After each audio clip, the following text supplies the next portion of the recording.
Hi there, welcome to the latest edition of the 10-Minute Moan. And the topic of this 10-Minute Moan is how to bankrupt the SNP. Now, that might seem like a bit of a fantasist idea of remedying the problem we've got in Scotland just now with incapable leaders and incapable government. However, it's far from fantasy when you consider the accounts that eventually get published at the end in last year, which covered the year 2022. And let me explain. In the the treasurer, as it happens with a party, in their notes, which normally accounts have a chairman's notes at the start, it's their sort of opinion of how a year panned out. In that, the treasurer said that they had a deficit of £800,000, which is normal in an election years, of 800,000, and that must be resolved in 2023. Now, they had a deficit in 2021, which was an election year. 2022 wasn't. The deficit in 2021 was £732,000, and it was £804,000 for the year reported 2022. Now, here's how you bankrupt them if they don't do it themselves. Stop voting for them. Simple as that. And let me explain why. The SNP provide the Scottish Parliament with MSPs and the Westminster Parliament with MPs. And they take money off of these people. Now, the 63 MSPs are all duty bound to donate £250 per month to the party. The MPs down in Westminster donate a portion of their wages. Now, I'm trying to get the exact figure, but it's at least 10%. And I believe I found that in the accounts. I'll come back to that in a minute later on. But if they take 10% of 43 MPs who paid £86,584, that is a total of £372,000 they get in donations from their MPs alone. If the MPs are not MPs, they don't. The MSPs that pay £250 per month equate to 63 MSPs, putting in a total of £189,000. So by supplying parliamentarians to Holyrood and Westminster, that attracts £561,000 into the SNP through donations from those people serving.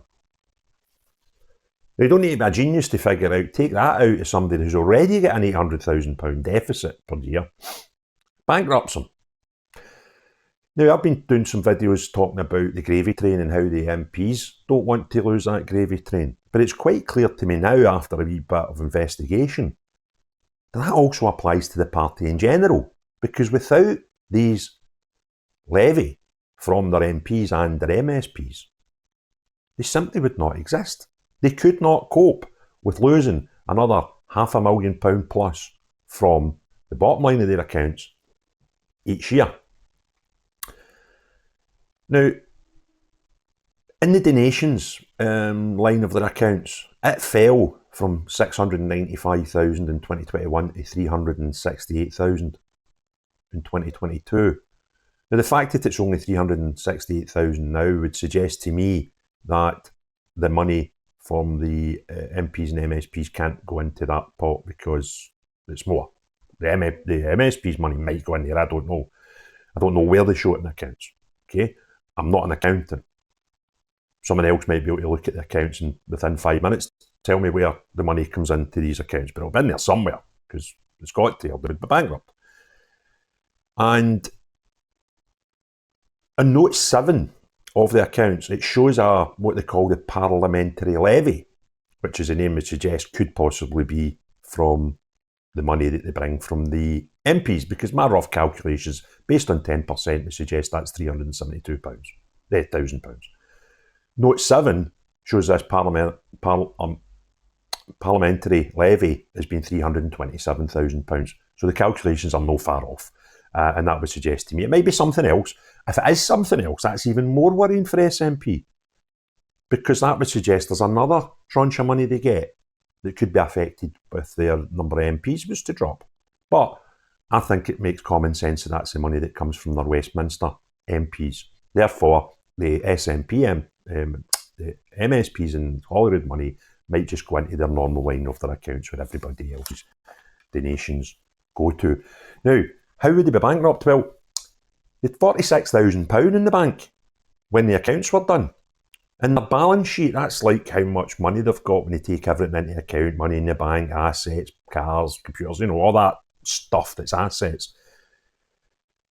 It went from a positive 584,021 to a minus 219,000 in 2022. So the money in the bank and all these other things, when you put it all together, they were upside down. So if you can affect that in any other way, they're going to be finished. Now, what the guy claimed in the Treasurer report was because they were an election year, that's how the money fluctuates. In 2021 there was an election year and spent a lot more, although the deficit doesn't really stack up to that. But when you dig into those figures, in 2021, because we were just coming out of COVID, if you remember then, their party conference cost them 64 grand, because there wasn't one, right? I don't know how they'd done it remotely or whatever. But when we get back to normal times in 2022, they spent £569,000 on their conference. They will need a conference in 2023 and 2024. The campaign monies did drop considerably. I think that was about £800,000 or £900,000 because they were campaigning obviously more in 2021. So the actual outlay of this party to run and exist, he's suggesting takes a massive dent just because of the campaign years. But reality is, going back to having a conference made a big, massive impact as well. So they will have a conference soon, well, each year, and they will have two elections in the next 24 months, 18 to 24 months, because there'll be one in Westminster and one in Holyrood. So they'll have the campaigning costs of that again, maybe £1.5 million again. So their costs are going to go up over the next 18 months, massively, because you're going to have two elections to fight. And also their memberships and donations, when you put them together, dropped by £600,000 in a year. So it makes simple sense. They are only treading water because of this amount of money they take off their MPs and MSPs, which totals over £500,000. You, as a member of the public that gets a voting card, can help reduce or bring that down to zero. You have that power. And if you vote in the right way, the SNP could be bankrupt. Now, this is an easy thing for nationalists, actually. It's actually easier for nationalists to not vote for SNP and help put them out, because they only will have one option other than SNP, and that would be Alba.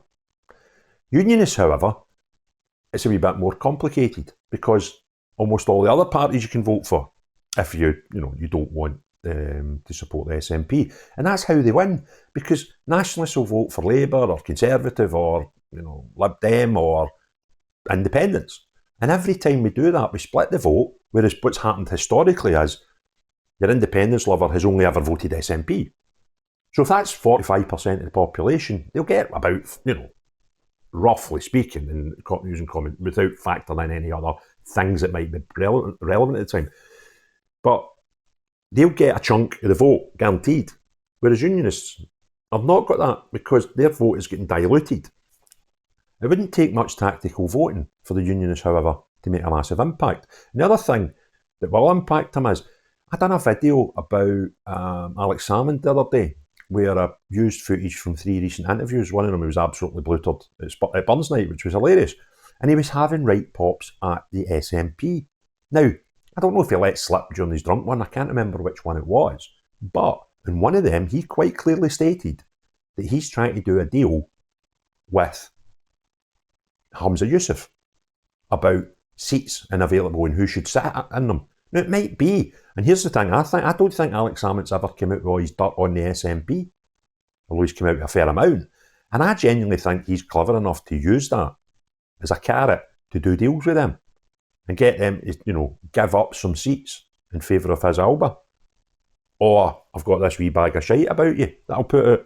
And I think that's the game he's playing. I genuinely do, because I don't think the public know all the bits of anti-SNP stuff Alex Salmond's got. And he's love him or loathe him. He's quite a clever politician. And that's the sort of stuff politicians do. So, it then rests in the hands of the Unionists. And I will never, even if the campaigning started tomorrow, tell anybody how to vote.